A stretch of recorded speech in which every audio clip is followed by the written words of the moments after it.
The Dark Hour. The story opens with humanity on the brink of extinction. The alien empire known as the Void Collective has swept across human space like a plague, destroying colonies and fleets with ease. Their technology is superior, their numbers vast, and their hatred for humanity runs deep. Captain Rex Morgan stands on the bridge of the experimental warship Defiance, watching the last evacuation ships flee from New Tokyo Station. The massive orbital facility burns in space as enemy ships close in. Rex is a veteran of 20 years, scared by countless battles, but he has never seen humanity so close to defeat. The Defiance is humanity's last hope, a prototype vessel built using reverse-engineered alien technology and powered by Earth's most dangerous weapon, a contained black hole reactor. The ship was designed in secret on a hidden base in the asteroid belt, far from prying alien eyes. Admiral Kate Wells contacts Rex from Earth Command. Her voice is calm, but Rex can hear the desperation. "Captain, you are our final card. The Collective's main fleet is heading for Earth. We estimate 36 hours before they arrive. The defense fleets are gone. It's just you now." Rex looks at his crew of 50 volunteers. They all know this is a suicide mission. Chief Engineer Tom Blake checks the reactor readings one last time. Weapons Officer Lisa Park loads the experimental plasma cannons. Navigator Mike Stone plots a course that will intercept the enemy fleet. The Defiance is not just a ship. It's a flying fortress packed with humanity's most creative and deadly weapons. Kinetic rounds that can punch through moon-sized asteroids. Plasma beams that burn at the temperature of stars. And most dangerous of all, the Omega Protocol, a weapon so terrible that the engineers who built it recommended it never be used. As the crew prepares for battle, Rex reflects on how humanity reached this point. The Void Collective had sent peaceful ambassadors at first, offering trade and friendship. But it was all a lie. They studied human weaknesses, mapped human space, and then struck without warning. Billions died in the first wave.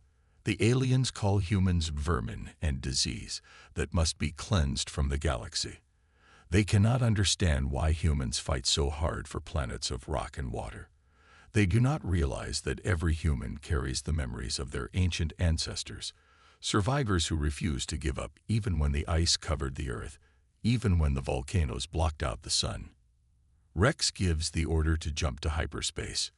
The Defiance tears through space-time, racing toward a confrontation that will decide the fate of humanity. The crew knows they are outnumbered 1,000 to 1, but they also know something the aliens have forgotten. Humans are at their most dangerous when they have nothing left to lose. The ship drops out of hyperspace at the edge of the Sol system. Ahead of them stretches the largest fleet ever assembled. Over 3,000 Void Collective warships, each one capable of destroying a planet. Their dark hulls blot out the stars as they advance toward Earth. Rex opens a channel to the enemy fleet. "This is Captain Rex Morgan of the Earth vessel Defiance. You have 30 seconds to turn around and leave human space forever." The response comes from the Collective's supreme commander, a being of pure malice whose species destroyed their own homeworld in their hunger for conquest. "Foolish human. One ship against 3,000. We will add your bones to the trophy rooms of our vessels." Rex smiles grimly. "You should have learned more about human history before you decided to make us extinct. We don't just roll over and die. We fight back. And when we fight back, we fight dirty." The Defiance powers up its weapon systems. The black hole reactor spins faster, generating enough energy to power a small star. The crew takes their positions as proximity alarms begin to sound. The enemy fleet adjusts course, moving to surround the lone human ship. Rex looks at the tactical display, showing the impossible odds. 3,000 ships against one. Any sane commander would retreat. But Rex is not just any commander. He is human. And humans have never been known for their sanity when it comes to impossible odds. "All hands, this is the captain. Today we show the galaxy what happens when you try to destroy humanity. Today we remind the universe why Earth is still free. Today we make them pay for every human life they've taken.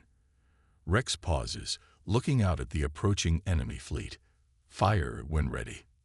The final battle for humanity's survival is about to begin. First blood. The Defiance opens fire with everything it has. Plasma beams lance out across space, striking the nearest enemy ships and melting their armor like butter. Kinetic rounds follow, punching clean through 3 ships at once. The human vessel moves like a dancer, spinning and weaving between enemy fire, while its weapons carve a path of destruction. The Void Collective commanders are shocked. No single ship should be able to damage their advanced fleet. Their shields, designed to stop the most powerful weapons known to the galaxy, crumble under human firepower. Captain Rex has studied every battle report, every piece of captured alien technology. He knows their weaknesses. Tom, give me more power to the forward guns, Rex orders. Chief Engineer Blake diverts energy from the life support systems. The crew can hold their breath if it means hitting harder. The black hole reactor spins faster, contained by magnetic fields that strain under the massive forces.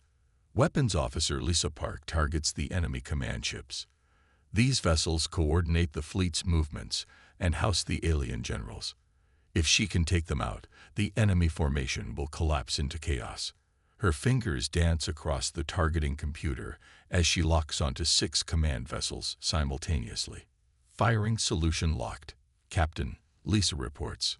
Take them down, Rex commands. The Defiance unleashes a barrage that lights up space. 6 plasma beams streak toward their targets, while kinetic rounds follow seconds behind. The enemy commanders try to evade, but human weapons are faster than alien reflexes.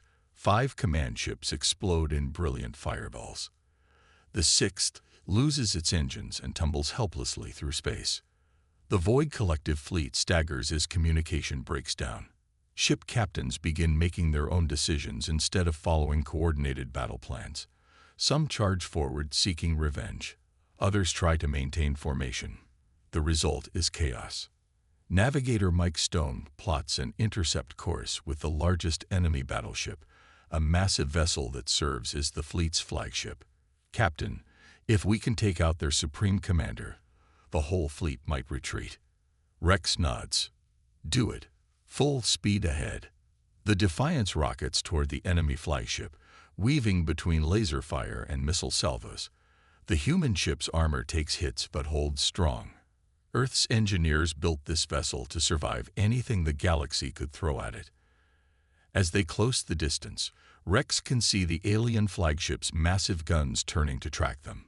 Incoming heavy fire, Lisa warns. Those guns could crack a moon. Then we don't let them hit us, Rex replies calmly. The flagship opens fire with weapons that have destroyed entire space stations. Beams of energy powerful enough to boil oceans streak toward the Defiance.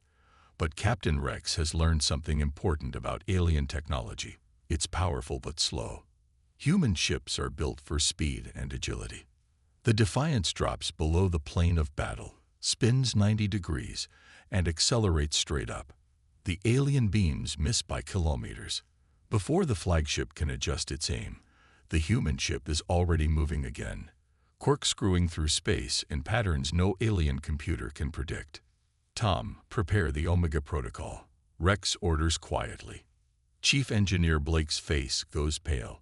Sir, are you sure? The weapon is untested. It could destroy us along with them. Rex looks at the tactical display. More enemy ships are closing in from all sides. The Defiance has damaged or destroyed over 100 alien vessels, but there are still thousands left. Conventional weapons won't be enough. Humanity didn't survive the Ice Age by playing it safe, Rex says. Prepare the weapon. The Omega Protocol activates deep in the ship's core. It's humanity's most terrible creation. A device that can temporarily destabilize the black hole reactor and turn it into a weapon of unimaginable power. The magnetic containment fields shift, and the artificial black hole begins to pulse with deadly energy. Alarms sound throughout the ship as the reactor reaches critical levels. The crew knows what this means. If the weapon works, they might win the battle. If it fails, they'll create a real black hole that will consume everything within 1,000,000 kilometers, including Earth. "Weapon ready, Captain," Blake reports, sweat beading on his forehead. Rex looks at his crew, 50 humans who volunteered to die for their species. They've already accomplished more than anyone thought possible. Now comes the moment that will decide everything. The enemy flagship locks onto the Defiance with every weapon it has. Hundreds of alien ships converge on the human vessel, their combined firepower enough to shatter planets. In seconds, they will fire simultaneously and turn the Defiance into cosmic dust. Rex places his hand on the firing control for the Omega Protocol. "For Earth," he whispers. "The fate of humanity hangs in the balance." The Omega Gambit. Rex triggers the Omega Protocol. The black hole reactor at the heart of the Defiance screams as its containment fields collapse in a controlled sequence. For a split second, the artificial singularity expands, releasing gravitational waves that ripple through space-time itself. The effect is immediate and devastating.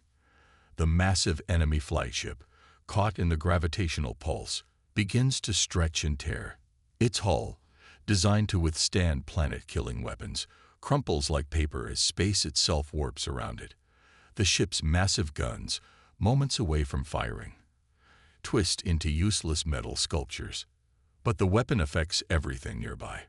The Defiance shudders as gravitational forces pull at its hull. Crew members grip their stations as artificial gravity fluctuates wildly. Sparks fly from control panels as the ship's systems struggle to compensate for the impossible physics unleashing around them. Hull stress at 90%. Navigator Mike Stone reports, his voice tight with strain. "We're tearing ourselves apart." Chief Engineer Tom Blake works frantically at his console, trying to restore the containment fields before the black hole grows beyond control. "I need 30 more seconds," he shouts over the screaming alarms. Captain Rex watches as the gravitational wave spreads outward from the Defiance. Alien ships caught in its path suffer the same fate as the flagship. Their advanced armor and energy shields mean nothing against the fundamental forces of the universe. Hulls buckle, weapons systems fail, and entire vessels are crushed into compact spheres of twisted metal. The wave expands for 50,000 kilometers before finally dissipating. In its wake, over 400 enemy ships have been destroyed or disabled. The Void Collective's perfect formation is shattered, replaced by a debris field of broken vessels and floating wreckage. "Containment restored," Blake announces with relief. The black hole reactor stabilizes, once again safely trapped within its magnetic prison. But the effort has cost them dearly. The Defiance has suffered massive damage. Life support is failing, weapon systems are offline, and the hull has fractures running from bow to stern. The surviving alien ships regroup, their commanders stunned by what they've witnessed. No species in the galaxy has ever weaponized a black hole. The very idea goes against every principle of civilized warfare. But humans, they realize, are not civilized by galactic standards. Rex opens a communication channel to the remaining enemy fleet. His voice is calm despite the chaos around him. "This is Captain Rex Morgan. You've seen what happens when you threaten Earth. Leave now, and we'll let you live." The response comes from a new enemy commander, one whose ship had been far enough away to avoid the gravitational weapon. "Impossible. You cannot have survived your own attack. Our sensors show your vessel is dying." Rex looks around the bridge. Emergency lighting casts red shadows across his crew's faces. The air tastes of smoke and ozone. Half their systems are down and they have maybe an hour of life support left. But they're still alive, and they're still fighting. "You're right," Rex admits. "We're dying. But we're not dead yet. And dying humans are the most dangerous creatures in the universe." The enemy commander studies the tactical situation. The Defiance is clearly crippled, but it has already destroyed nearly half their fleet. The remaining ships could finish it off, but at what cost? How many more would die to kill this one human vessel? "You fought well," The alien commander finally says. But it changes nothing. Even if we withdraw, other fleets will come. Humanity is marked for extinction. Your species will not survive another year. Rex smiles grimly. That's where you're wrong. You see, while you were busy chasing us around the galaxy, my people were busy doing what humans do best. And what is that? The alien asks. Learning from our enemies, Rex replies. Every ship you destroyed, every battle you won, every piece of technology you used against us, we studied it all. We reverse-engineered your weapons, decoded your communications, and mapped your supply lines.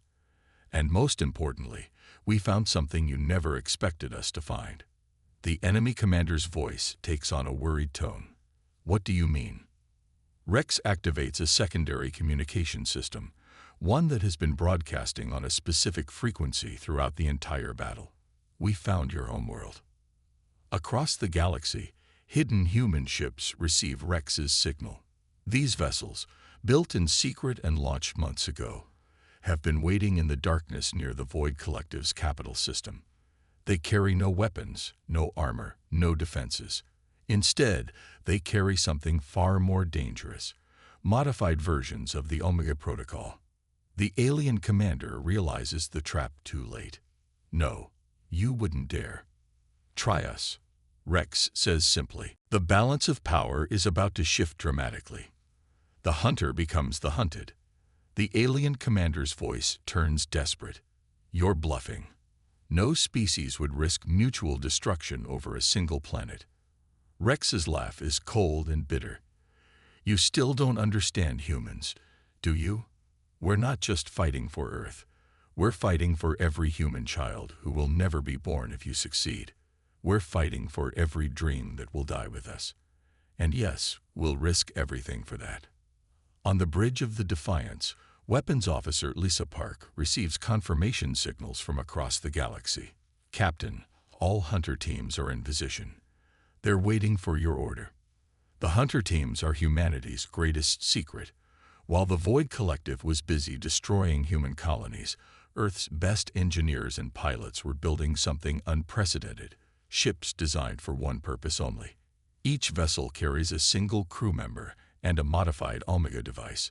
They are humanity's ultimate revenge, scattered across alien space like seeds of destruction.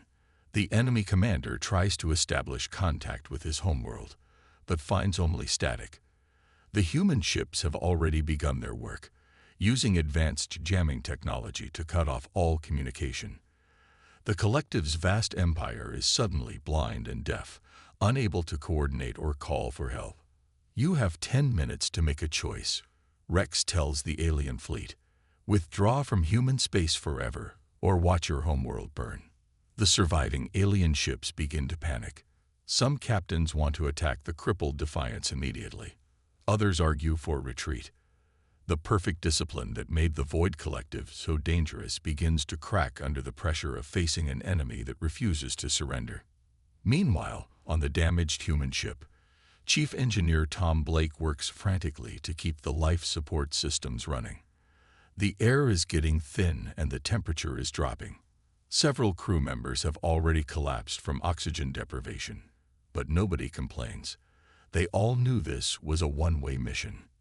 Navigator Mike Stone monitors the enemy fleet's movements. Captain, they're splitting up. About half are moving to attack us. The other half are trying to jump to hyperspace, probably heading home. Rex nods. Let them go. They won't make it in time. Across the galaxy, the human hunter teams receive new orders. The ships that were waiting in stealth mode around the Collective's homeworld begin their final approach. Each pilot knows they will not survive the mission. The Omega devices will destroy everything within a massive radius, including the ships that deploy them. Captain Annabelle, leading the primary hunter team, opens a channel to her fellow pilots. This is for every human who died in the invasion. This is for every child who won't grow up. This is for Earth. The responses come from dozens of ships scattered across the alien capital system. Each pilot speaks the same words. For Earth. Back at the battle, The enemy ships that chose to attack the Defiance open fire with everything they have. Energy beams and missile salvos streak toward the crippled human vessel.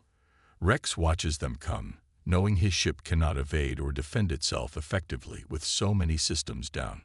All hands, brace for impact, he orders calmly. The alien weapons strike home. The Defiance shudders under the assault, its damaged hull buckling further. Atmosphere vents into space through new holes. The bridge plunges into darkness as main power fails. But the ship holds together. Earth's engineers built it to survive the impossible, and it lives up to their expectations. Emergency systems activate, providing minimal power and life support. The crew picks themselves up and returns to their stations, ready to fight until the very end. Damage report, Rex calls out. We're running on backup power, Blake reports. Life support will last maybe 20 minutes. Weapons are offline, but the communication system is still working. That's all Rex needs. He opens a channel to the alien homeworld, knowing that somewhere in that system, human ships are preparing to deploy their ultimate weapons. This is Captain Rex Morgan of Earth. You wanted to see how humans fight when cornered. Now you know. The signal from the hunter teams comes through loud and clear. Captain Bell's voice reaches across the void. Target acquired. Beginning final approach. It's been an honor serving with you all. The alien commander realizes what's happening. His species' greatest strength, their centralized command structure, has become their fatal weakness. By concentrating their entire civilization around one star system, they've made themselves vulnerable to exactly the kind of desperate gambit that humans specialize in. Wait, the alien commander broadcasts desperately. We can negotiate. We can find a peaceful solution. Rex's response is simple and final. You should have thought of that before you decided to make us extinct. The moment of ultimate reckoning has arrived. The price of victory. Captain Annabelle and her hunter teams begin their final attack run on the Void Collector's homeworld. The massive planet below them houses billions of aliens, their cities gleaming like jewels across the surface. It's a beautiful world, filled with art and culture that has existed for thousands of years. Anna hesitates for just a moment. She's about to destroy an entire civilization. But then she remembers the images from the human colonies, the burned cities, the murdered families, the children who died screaming as alien weapons turned their homes to ash. Her finger moves to the firing control. For humanity, she whispers and triggers the Omega device. The effect is instantaneous and terrible. The modified black hole expands rapidly, its gravitational pull tearing apart everything in its path. The alien homeworld stretches and deforms before finally breaking apart into streams of matter that spiral into the hungry singularity. Moons are consumed. Space stations crumble. The very star system begins to collapse. Across the galaxy, the Void Collective fleet receives the death scream of their homeworld. The signal cuts off abruptly as the planet dies, taking with it their entire command structure, their government, their families, and their future. The alien commander facing the Defiance stares at his instruments in disbelief. "What have you done?" he whispers. Rex's voice is heavy with the weight of genocide. "What you forced us to do. You wanted to exterminate humanity. Now you know the price of that decision." The remaining alien ships cease firing. Their weapons fall silent as the reality sinks in. They came to destroy a single species and instead lost everything. Their mighty empire, built over millennia, has been reduced to scattered fleets with no home to return to. "You've doomed yourselves as well," the alien commander says bitterly. "When the other galactic powers learn what you've done, they'll unite against you. No species will ever trust humanity again." Rex considers this, looking around at his dying crew. The air on the bridge is almost unbreathable now. Several crew members have collapsed at their stations. The Defiance is falling apart around them, held together only by determination and desperate repairs. "Maybe," Rex admits, "but we'll still be alive to face that judgment." Your species won't. The alien fleet begins to withdraw. Some ships jump to hyperspace immediately, fleeing to distant star systems where they hope to rebuild. Others linger, their crews trying to process the magnitude of their loss. A few drift powerlessly, their commanders too shocked to function. As the enemy retreats, Rex opens a channel to Earth. Admiral Kate Wells appears on the screen, her face showing a mixture of relief and horror. "Captain, we received the Hunter team's final transmissions. Is it over?" "It's over," Rex confirms. "The collective is broken. Their homeworld is gone. Their fleet is scattered. They won't threaten humanity again." Wells nods slowly. "And the cost?" Rex looks around at his crew. Chief Engineer Tom Blake has collapsed over his console, unconscious from oxygen deprivation. Weapons Officer Lisa Park is using an emergency oxygen mask, but still remains at her post. Navigator Mike Stone plots a course for home with shaking hands. 57 ships and their crews, Rex reports. "The Defiance is dying, but we might make it back to Earth if we get help soon." Rescue ships are already on their way. Wells assures him, "Captain, what you and your people did today, the entire human race owes you a debt that can never be repaid." Rex shakes his head weakly. "We didn't do this for glory or recognition. We did it because it was necessary. Because sometimes the only way to save what you love is to become something terrible." Hours later, as rescue ships arrive to save the survivors of the Defiance, Rex stands in the observation deck looking out at the stars. The galaxy looks the same as it always has, but everything has changed. Humanity has announced its presence in the most dramatic way possible, not as victims, but as a species capable of unthinkable acts when pushed to the edge. The Void Collective's remaining fleets spread word of humanity's victory throughout the galaxy. The story grows in the telling. A single human ship facing impossible odds, the terrible weapon that could destroy star systems, the species that would rather commit genocide than accept extinction. Some alien races speak of humans with newfound respect. Others whisper in fear, but all of them understand the same lesson. Earth's children are not to be underestimated. They are survivors, innovators, and when cornered, they become something far more dangerous than anyone imagined. Rex knows that darker days may lie ahead. The galaxy will never look at humanity the same way again. But Earth endures, its people free to dream and grow and reach for the stars. In the end, that's all that matters. The deadliest ship in human history limps home, carrying the survivors of a battle that saved a species and changed the galaxy forever.